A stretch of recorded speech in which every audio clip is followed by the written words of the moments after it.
I, Waiganjo, Livingstone Waiganjo. My name is Livingstone Waiganjo, area M.C.A, courtesy of the people of Kahawa Sukari, and I want to thank you for this opportunity that you gave me to serve you. This had been 1 year now since you elected me to serve in that office.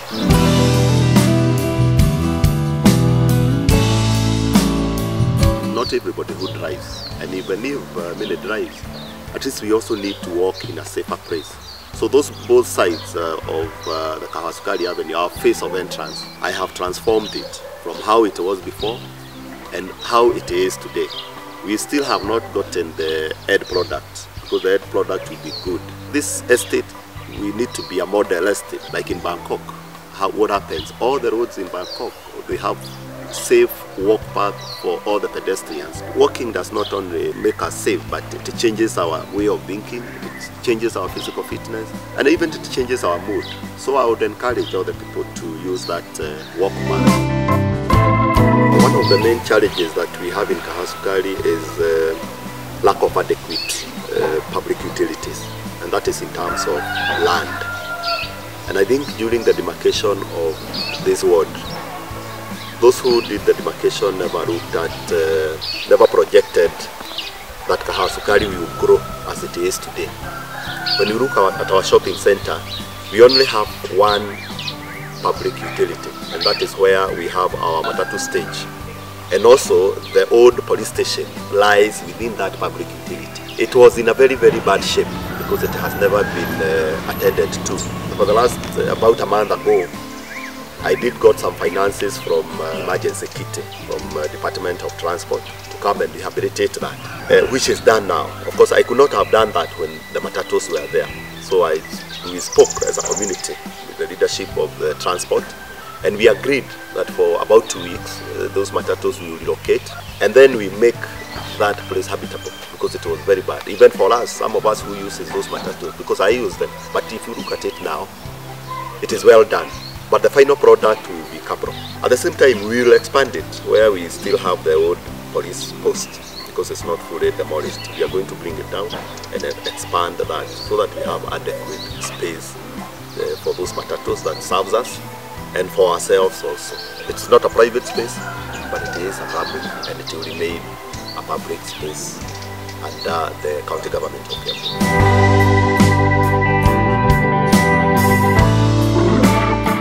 Lighting is part of improving our security, and as we talk now, we have a very good joint program between the national government and the county government, and over 50% of Kahawa Sukari has been written up, and we want to see a situation where by 2021 the whole of Kahawa Sukari will be written up. In that way, we will improve security. There was some street lighting that were done along Kahawa Sukari Avenue.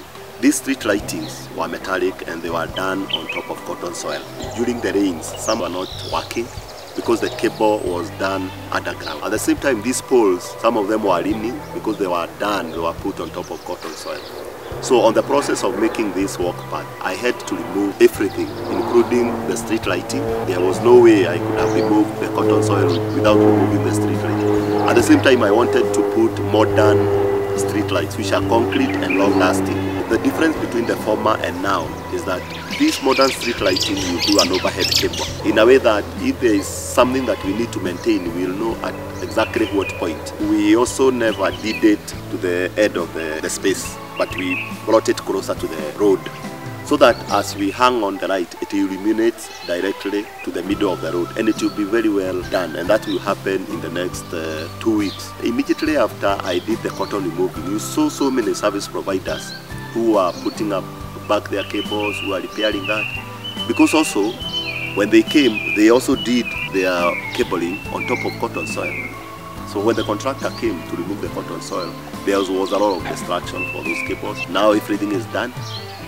We are also looking at a situation where we can do a conduit all the way from the shopping center to Ndiine, so that in future, because the technology keeps on changing, in future if there will be another service provider who will come, you just need to insert the cable at a conduit that we will provide, and there will be no digging of our road walk path. In the last financial year from the national government, Kahawa Sukari was lucky to be allocated about almost 6 kilometers of tarmac road, which is underway.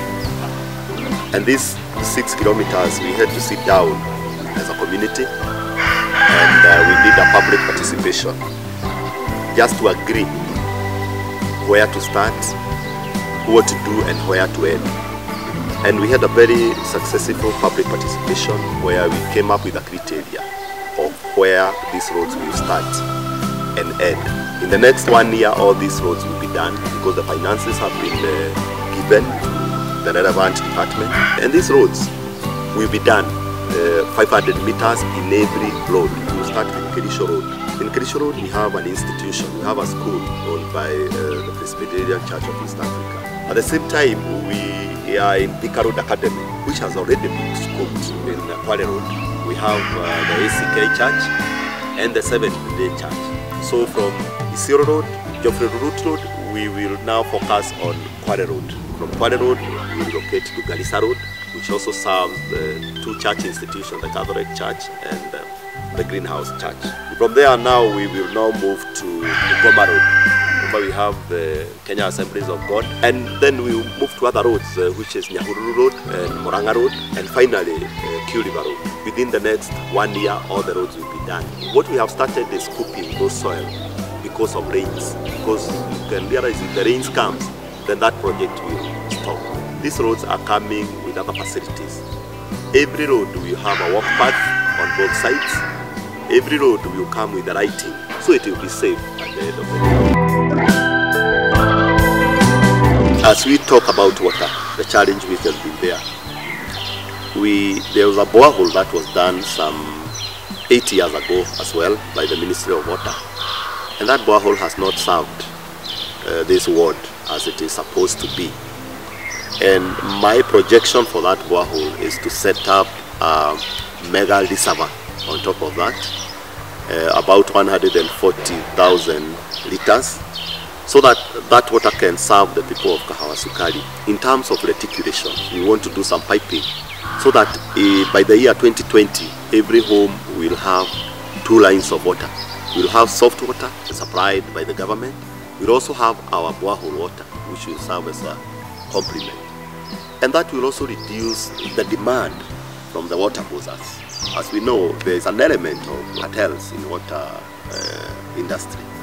And this is the only way we can fight that. So by the year 2020, I want to see that every home has a second line for water from our borehole there. It is important also to appreciate our young people, our youths, those who have finished their secondary school level, those who are still in the university, those who have cleared with their universities, because most of them have been calling me. Most of them have been coming with proposals, very good ideas they are coming up with. But still we have those who still complain on social media always.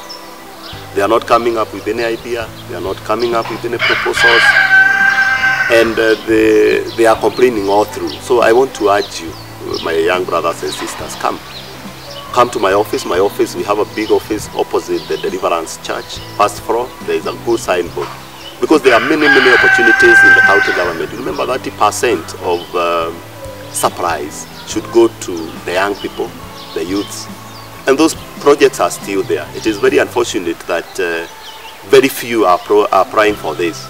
I don't want to say it's because the young people don't want to do that. Probably you don't know how to apply for that. And that is why we are right. My office is right at the middle of this ward. I'm always in the office on Monday and Fridays and Saturdays.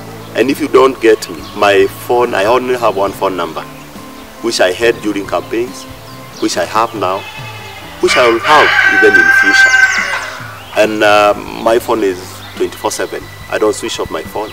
And even if I don't answer, the next minute, I'll still call you back. I'm waiting for you, because you are our future. Our youths are our future. And as parents, we want also to support you until you stand on your own. In terms of lighting, we have two categories of lighting. We have lighting in the shopping centers, and we have lighting along the roads. And in the shopping centers, when you focus at Engine Shopping Center, we have a big high mask lighting that was done by Nairobi Metropolitan. And that lighting has helped the business community a lot in terms of security, in terms of their economy, because they can work even at night because of that lighting. So it has been a blessing to that community. At the same time, we have two main commercial areas. That is the Engine area and the Felma Shopping Center. Today, if you visit the Felma Shopping Center, which is right at the middle of our ward, it is well lit. There is also another one we erected there, and it is still helping that community.